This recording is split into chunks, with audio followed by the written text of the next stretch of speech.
les filmer, pas besoin de ralenti. Les vers de terre sont lents, mal aimés et très nombreux. Nous sommes en Irlande avec ses vertes prairies et sa météo plutôt humide. Cette île, c'est le paradis des vers de terre. 1 hectare de prairie contient de 1 à 3 tonnes de vers. Ils creusent des milliers de kilomètres de galeries. Ils sont des centaines de millions à s'activer pour garantir la fertilité des sols et permettre à l'eau de s'infiltrer.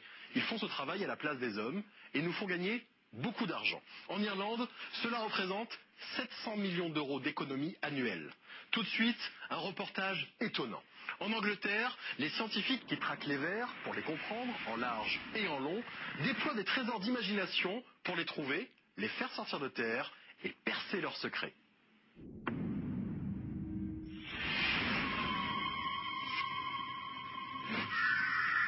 Le monde souterrain est leur royaume. Ils sont plus nombreux que les fourmis. Les vers de terre colonisent nos sols. Sur un seul hectare, on peut en trouver jusqu'à plusieurs millions. Vous les trouvez affreux? Vous les croyez inutiles? Détrompez-vous.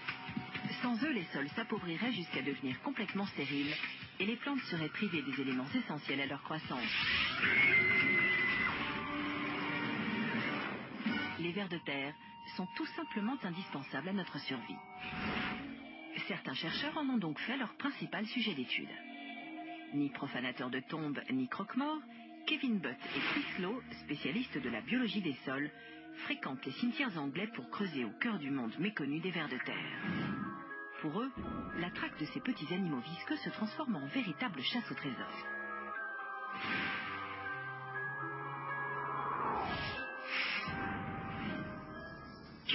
Kevin et Chris ont mis au point une technique unique pour les faire sortir de leur galerie. Ils vont électrocuter la terre.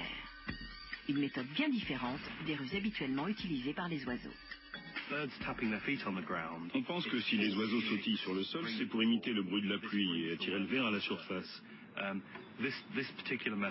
Notre méthode qui consiste à faire passer de l'électricité dans la terre est un peu plus radicale. En fait, ils essaient d'échapper à quelque chose d'assez douloureux pour eux. En voilà un. C'est un Lumbricus terrestris, le plus gros ver de Grande-Bretagne. On ne peut pas le confondre avec un autre.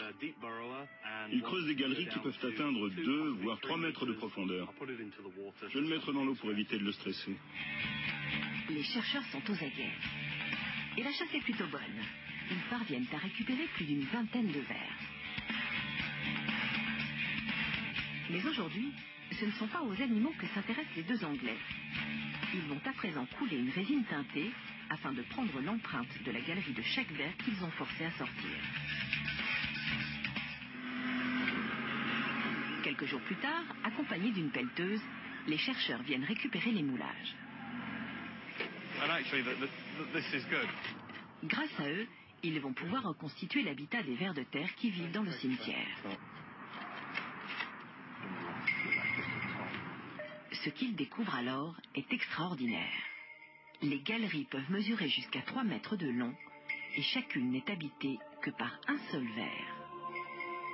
Pour un lombric adulte, il faut quelques heures, voire quelques jours, pour créer une galerie de ce type. Mais c'est très rare qu'un ver creuse une toute nouvelle galerie. Ce qui se passe en général, c'est que si une galerie est occupée par un animal et que celui-ci vient à mourir de cause naturelle ou chassé par un prédateur, alors un autre animal prend le relais. C'est pour cela que les galeries peuvent exister pendant des décennies, voire des siècles. Les vers de terre passent donc toute leur vie à creuser. D'infatigables laboureurs de l'ombre qui, sans le savoir, jouent un rôle fondamental dans l'équilibre des sols.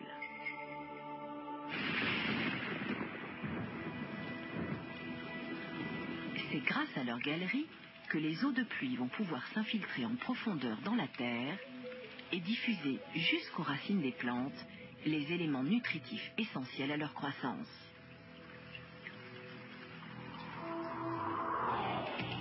La qualité des récoltes dépend donc directement du travail réalisé en profondeur par les vers de terre. C'est pour étudier avec précision l'action des lombrics sur le sol que Guénola Pérez, une biologiste française, effectue des prélèvements directement dans les champs. Ce bloc de terre compact va bientôt révéler sa véritable nature grâce à l'utilisation d'un scanner.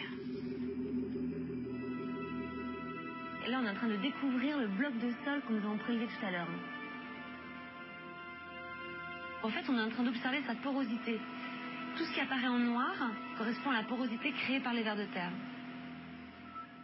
C'est un véritable gruyère. Les vers de terre l'ont transpercé de dizaines de galeries très denses en surface et qui plongent vers les profondeurs. C'est là le véritable secret de l'action des vers. Ils rendent la terre aussi poreuse qu'une éponge. Sans eux, l'eau ne pourrait pas suffisamment s'infiltrer dans le sol, entraînant une érosion dévastatrice. Mais les vers de terre sont menacés. Décimés par les pesticides et l'agriculture intensive, en quelques années, leur population a été divisée par 10. Les vers de terre sont influencés par les conditions environnementales et notamment par les pratiques agricoles. Et de plus en plus, on a besoin de pouvoir étudier ces organismes pour pouvoir apprécier la qualité de notre sol. En creusant leurs galeries, les vers ingèrent également les déchets et les rejettent. Ils fertilisent ainsi la terre et sont considérés comme les meilleurs recycleurs de la nature. Aérer le sol et le rendre favorable au développement des plantes, deux fonctions essentielles qui font de ce petit animal gluant une véritable richesse de nos prairies.